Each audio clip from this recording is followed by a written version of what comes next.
नमस्कार, bulletin 13 news मध्ये आपले स्वागत आहे। बुलेटिनच्या बातमीपत्रात महत्त्वाच्या घडामोडी आपण पाहत आहोत।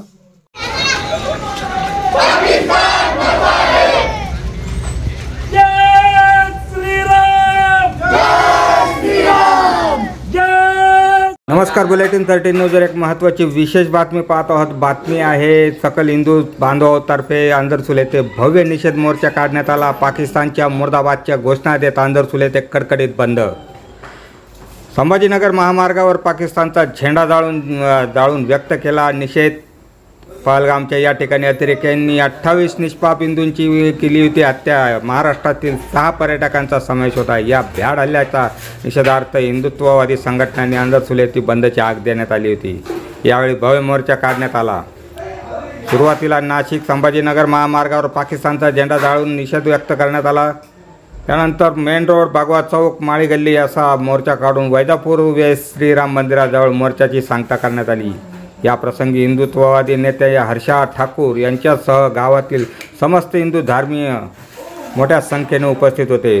बुलेटिन 13 न्यूजसाठी विलास कांबळे, येवला। अतिरेकी हल्ला झालेला आहे।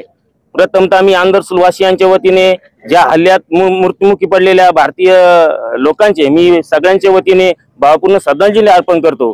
खऱ्या अर्थाने आपल्या भारत सरकारने विनंती करतो की पाकिस्तानला धडा शिकवल्याशिवाय माननीय मुख्यमंत्री आपले माननीय पंतप्रधान मोदी साहेब हे थांबणार नाही आणि त्यांनी कडक शासन पाकिस्तानला केलं पाहिजे ही सगळ्यांच्या वतीने विनंती करतो। गेल्या पहलगाम मध्ये जो काही अतिरेक्यांचा भारतीय नागरिकांवरती जो हल्ला झाला त्याच्या निषेधार्थ आज नाशिक संभाजीनगर हायवेवरती आज या ठिकाणी सर्व हिंदू समाज बांधव सर्व समाजाचे लोक या ठिकाणी एकत्रित झाले याचा निषेध नोंदवण्यासाठी या ठिकाणी सर्व एकत्र आलेत। पहलगाम मध्ये गेलेल्या फिरण्यासाठी गेलेल्या लोकांसाठी एक जीवनाचा कुठेतरी आनंद घ्यावा या उद्देशाने आपल्या कुटुंबासहित त्या ठिकाणी गेले। पण त्या ठिकाणी ते छोटे बालक असतील, कुटुंब असेल, या सर्वांची निर्घुण प्रकारे जी काही हत्या झाली त्याचा सर्व निषेध करण्यासाठी जमलेलो आहोत। म्हणून या सरकारला एवढंच सांगणं आहे की आता पाहतो हल्ले होत होते पण ठीक होतं, परंतु निष्पाप लोकांवरती जो काही हल्ला झाला त्याचा परिपाक यापुढे जास्त मोठी घटना घडण्यापेक्षा आपण याची तीव्र दखल घेऊन त्वरित याच्यावरती काहीतरी कारवाई करून भारत देशाचा एक स्वाभिमान अभिमान जो आहे तो पुन्हा जागृत करण्याचं काम या सरकारने करावं हेच सरकारला विनंती करतो। थांबतो।